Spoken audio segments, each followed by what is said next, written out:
Hi guys, so February ngayon, 2026 na. Mukha tayong tanga. Wala akong ibang magawa kundi mag mini vlog para iba naman. Ayun lang, so ang lamig-lamig. So nababagot ako, wala kasi akong trabaho. Wala pa akong mahanap na trabaho for 3 months. Mukhang tanga yung boni ko. Pero sige lang, laban lang.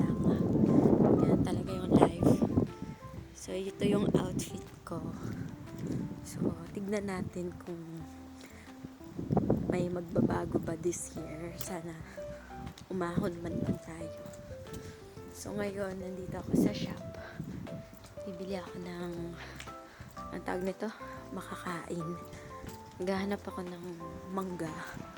Ako ay nagkikrave ng mangga. So, tignan natin kung makakahanap tayo ng mangga. Ganito pala yung market. Napakatahimik. Ayan, mangga agad yung nakikita ko. Ang bilis. Napakabilis ko talaga maghanap ng mangga. Kahanap agad tayo. So, ayan, hanap tayo.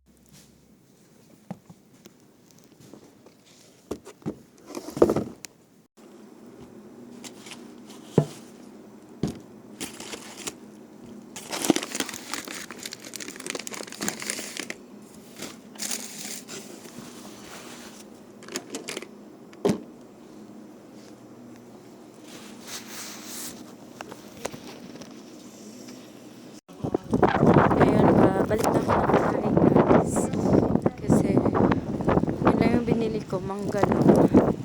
Medyo maulan kaya dito hindi uso yung payong, lalo na pag ano guys tayo mag-bola tayo magkasakit, doon kakagaling ko lang sa sakit. Ayan, that's real. Ang ba? Babalo na ata ako. Ba't ako nagbablog-vlog? Pero sige lang. Kailangan natin kausapin yung sarili natin. Matauhan tayo. Sige na. Have a nice day everybody. Support nyo na lang to. Huwag nyo na i-share. Support na lang by like. Charot. Pang motivate. Yeah, God bless.